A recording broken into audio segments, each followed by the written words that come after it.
കേരളത്തിലെ പ്രഥമ വൈദിക മിഷണറി രക്തസാക്ഷി ഫാദർ ജെയിംസ് കോട്ടായിൽ എസ്.ജെയുടെ ജീവത്യാഗത്തിന് 57 വർഷം. ഈശോയെ പ്രഘോഷിക്കാൻ തന്റെ ജീവിതത്തിലെ ഓരോ നിമിഷവും മാറ്റി അനേകരുടെ ജീവിതങ്ങൾക്ക് താങ്ങും തണലുമായി നിലകൊണ്ട ഫാദർ ജെയിംസ് റാഞ്ചിയിൽ വെച്ച് രക്തസാക്ഷിത്വം വരിക്കുകയായിരുന്നു.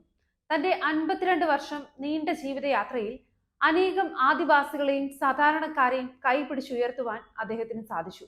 1915 നവംബർ 15-ന് പാലാ രൂപതയിലെ saint John the Baptist church Thuruthippally ഇടവകയിലെ കോട്ടായിൽ ചാക്കോയുടെയും കുറവിലങ്ങാട് മാപ്പിളപ്പറമ്പിൽ മറിയത്തിന്റെയും പുത്രനായി ജെയിംസ് കോട്ടായിൽ ജനിച്ചു. തിരുവനന്തപുരത്ത് ഇന്റർമീഡിയറ്റ് പാസ്സായതിനു ശേഷം ചോട്ടാ നാഗ്പൂർ ജെസ്യൂട്ട് മിഷനിൽ ചേർന്നു. 1948 നവംബർ 1-ന് കാർസിയോഗിൽ പൗരത്വം സ്വീകരിച്ച് ജെസ്യൂട്ട് വൈദികനായി. അന്ന് അദ്ദേഹം സ്വീകരിച്ച മുദ്രാവാക്യം ലോകം മുഴുവനും പോയി സുവിശേഷം പ്രസംഗിക്കുക എന്നതായിരുന്നു. ബിറുവിലും ജംഷഡ്പൂർ രൂപതയിലും മിഷൻ പ്രവർത്തനം നടത്തി. 1948 കുർസിംയോഗിലാണ് പുരോഹിതനായി അഭിഷിക്തനായത്. ബിറുവിൽ അദ്ദേഹം തന്റെ ശ്രേഷ്ഠമായ മിഷൻ പ്രവർത്തനവും നടത്തി. പിന്നീട് ജംഷഡ്പൂരിൽ അസിസ്റ്റന്റ് വൈദികനായും വികാരിയായും സേവനമനുഷ്ഠിച്ചു. കുട്ടികളോട് ഒത്തിരി വാത്സല്യമുണ്ടായിരുന്ന ഫാദർ ജെയിംസ് സംതോളി സെന്റ് മേരീസ് ഹൈസ്കൂളിന്റെ മിനിസ്റ്ററായും സേവനമനുഷ്ഠിച്ചു. റാഞ്ചിയിലെ പല മിഷൻ ഇടവകളിലും വളരെ വിജയകരമായി അദ്ദേഹം മിഷൻ പ്രവർത്തനം നടത്തിയിട്ടുണ്ട്. സ്വതേ ശാന്ത സ്വഭാവക്കാരനും എല്ലാവരോടും സ്നേഹഭാവത്തിൽ പെരുമാറിക്കൊണ്ടിരുന്ന വൈദികനുമായിരുന്നു ഫാദർ ജെയിംസ്. അതിനുശേഷം ബീഹാറിന്റെ ഭാഗമായ റാഞ്ചിയിലെ നവാഠാട്ട് പള്ളിയിൽ വികാരിയായി സേവനമനുഷ്ഠിച്ചു. അദ്ദേഹത്തിന്റെ കർത്തവ്യനിഷ്ഠ വളരെയധികം ആളുകളുടെ ഹൃദയത്തെ സ്വാധീനിച്ചിരുന്നു. പാവപ്പെട്ട ആദിവാസികളുടെ കുട്ടികൾക്ക് വിദ്യാഭ്യാസം കൊടുത്ത് സമൂഹത്തിന്റെ മുഖ്യധാരയിലേക്ക് കൊണ്ടുവരാൻ അദ്ദേഹത്തിന്റെ പ്രവർത്തനം കൊണ്ട് സാധിച്ചു.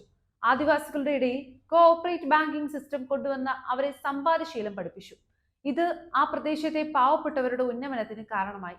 ഇടവകകൾ തോറും അത് നടപ്പിൽ വരുത്തുന്നതിൽ അദ്ദേഹം വിജയിക്കുകയും ചെയ്തു. പരിശുദ്ധ കന്യാമറിയത്തിന്റെ സെഡാലിറ്റി സംഘടനയുടെ പ്രവർത്തനം വളർത്തുന്നതിൽ അദ്ദേഹത്തിന് പ്രത്യേക താല്പര്യമുണ്ടായിരുന്നു. ആദിവാസികളുടെ വിദ്യാഭ്യാസ, സാമൂഹിക, സാമ്പത്തിക, ആത്മീയ പുരോഗതികൾക്കായി ഫാദർ ജെയിംസ് തന്റെ ജീവിതം സമർപ്പിക്കുകയായിരുന്നു. അദ്ദേഹം ആയിരങ്ങൾക്കായി നടത്തിയ നിസ്വാർത്ഥ സേവനങ്ങൾ അനേകരുടെ ജീവിതത്തിന് താങ്ങും തണലുമായി. റാഞ്ചിയിൽ നിന്നും ഏകദേശം 25 മൈൽ അകലെയുള്ള നവാഠാട്ട് എന്ന ഇടവക പലതരത്തിലും വിഷമ പ്രശ്നങ്ങൾ നിറഞ്ഞതായിരുന്നു. എങ്കിലും അദ്ദേഹം സ്കൂളിലും മറ്റ് സ്ഥാപനങ്ങളിലും അദ്ദേഹം പണി തുടങ്ങി. ആദിവാസികളുടെ പുരോഗതിയെ തടയിടാനായി സഭാവിരോധികൾ ഫാദർ ജെയിംസിനെ വധിക്കാനായി വാടക കൊലയാളികളെ ഏർപ്പാട് ചെയ്യുകയായിരുന്നു. 1967 ജൂലൈ 13 രാത്രി 9 മണിയോടെ മാന്യമായ വേഷം ധരിച്ചെത്തിയ 2 അപരിചിതർ അദ്ദേഹത്തിന്റെ വസതിയിൽ കയറി കുടിക്കാൻ വെള്ളവും കിടക്കാൻ ഇടവും ആവശ്യപ്പെടുകയായിരുന്നു.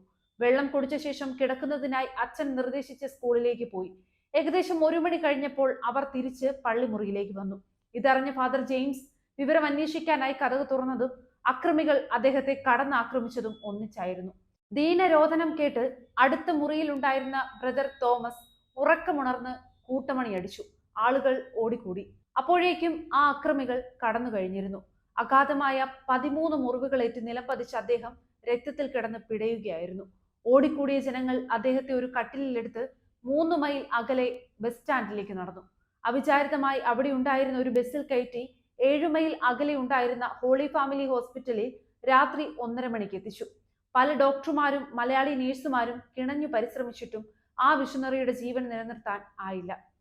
റാഞ്ചിയിലെ ഹോളി ഫാമിലി മാൻഡർ ഹോസ്പിറ്റലിൽ വെച്ചാണ് 70 മണിക്കൂർ വേദന സഹിച്ച ശേഷം ജൂലൈ 16-ന് കർമ്മല മാതാവിന്റെ തിരുനാൾ ദിനത്തിൽ രക്തസാക്ഷി മകുടം ചൂടി അദ്ദേഹം യാത്രയായത്. തന്റെ മരണത്തിന് കാരണക്കാരായവരോട് ക്ഷമിച്ചുകൊണ്ടാണ് ആ ധീര രക്തസാക്ഷി യാത്രയായതെന്ന് സംസ്കാര ശുശ്രൂഷയിലെ ദിവ്യബലി മധ്യേ പ്രൊവിഷ്യാൾ അച്ഛൻ പറഞ്ഞു. അദ്ദേഹം വികാരിയായിരുന്ന നവാഠാട്ട് പള്ളിയിലെ ഇടവകക്കാരും മറ്റുള്ളവരും ശക്തമായ മഴയുണ്ടായിരുന്നിട്ടും മാണ്ടാർ പള്ളിയിലെ കബറിടം വരെ വിലാപയാത്രയിൽ അദ്ദേഹത്തെ അനുഗമിച്ചു. മാണ്ടാർ പള്ളിയുടെ സെമിത്തേരിയിലായിരുന്നു അദ്ദേഹത്തെ അടക്കം ചെയ്തത്. രക്തസാക്ഷികളുടെ ചുടുനിണത്താൽ സഭ പരിപോഷിക്കപ്പെടുമെന്ന് പറയുന്നതിന്റെ തനി ആവർത്തനം അവിടെയും കണ്ടു.